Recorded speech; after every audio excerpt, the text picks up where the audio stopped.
ಅದು ಕರ್ನಾಟಕದಿಂದ ಪಕ್ಕದ ರಾಜ್ಯಕ್ಕೆ ಸಂಪರ್ಕ ಕಲ್ಪಿಸುವ ಹೆದ್ದಾರಿ 2 ದಶಕಗಳಿಂದ ದುರಸ್ತಿ ಕಾಣದೆ ಹಳ್ಳ ಬಿಟ್ಟಿದೆ. ರಾಜ್ಯದವರಷ್ಟೇ ಅಲ್ಲ, ಹೊರ ರಾಜ್ಯದಿಂದ ಬರುವ ವಾಹನ ಸವಾರರು ಹಿಡಿ ಶಾಪ ಹಾಕ್ತಿದ್ದಾರೆ. ಗಡಿಯಲ್ಲಿ ರಾಜ್ಯದ ಮಾನ ಹೋಗ್ತಿದ್ರು ಜನಪ್ರತಿನಿಧಿಗಳಾಗಲಿ ಅಧಿಕಾರಿಗಳಾಗಲಿ ತಲೆ ಕೆಡಿಸಿಕೊಳ್ತಿಲ್ಲ. ನಮಗೂ ಇದಕ್ಕೂ ಸಂಬಂಧವೇ ಇಲ್ಲ ಎಂಬಂತೆ ಜಾಣ ಕುರುಡುತನವನ್ನ ಪ್ರದರ್ಶಿಸುತ್ತಿದ್ದಾರೆ.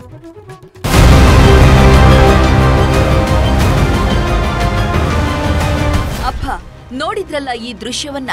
ಇದನ್ನ ರಸ್ತೆ ಅಂತ ಯಾರಾದ್ರೂ ಹೇಳ್ತಾರಾ? ರಸ್ತೆ ತುಂಬಾ ಬರೀ ಗುಂಡಿಗಳೇ. ಗುಂಡಿ ಮಧ್ಯೆ ಕೆಸರಿನ ಮಧ್ಯೆ ಕಲ್ಲುಗಳು ಬಾಯ್ ತೆರೆದು ನಿಂತಿವೆ. ಈ ಡೆಡ್ಲಿ ಗುಂಡಿಗಳ ಮೇಲೆ ಲಾರಿ ಚಾಲಕರು ಕಷ್ಟಪಟ್ಟು ಗಾಡಿ ಓಡಿಸುತ್ತಿದ್ದಾರೆ. ಇದು ಚಾಮರಾಜನಗರ ಜಿಲ್ಲೆಯಿಂದ ರಾಮಾಪುರ ನಾಲಾ ರೋಡ್ ಮಾರ್ಗವಾಗಿ ತಮಿಳುನಾಡಿಗೆ ಸಂಪರ್ಕ ಕಲ್ಪಿಸುವ ರಾಜ್ಯ ಹೆದ್ದಾರಿ 79. ಇಲ್ಲಿ ಹಗಲಿರುಳು 2 ರಾಜ್ಯಗಳ ನಡುವೆ ನೂರಾರು ವಾಹನಗಳು ಸಂಚರಿಸುತ್ತವೆ.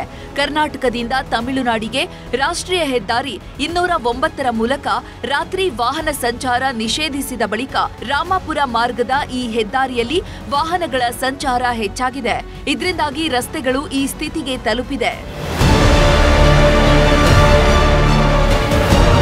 ಹದಗೆಟ್ಟ ರಸ್ತೆಯಿಂದ ವಾಹನಗಳು ಮಾರ್ಗ ಮಧ್ಯೆಯೇ ಕೆಟ್ಟು ನಿಲ್ಲುವುದು ಸಾಮಾನ್ಯವಾಗಿದೆ.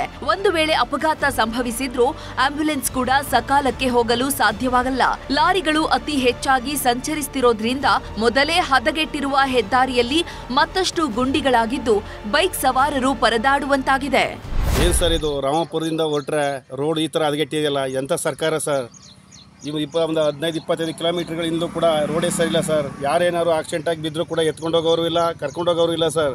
ಎಂಥ ಗತಿಗೆಟ್ಟ ಸರ್ಕಾರ ಸರ್ ಇದು.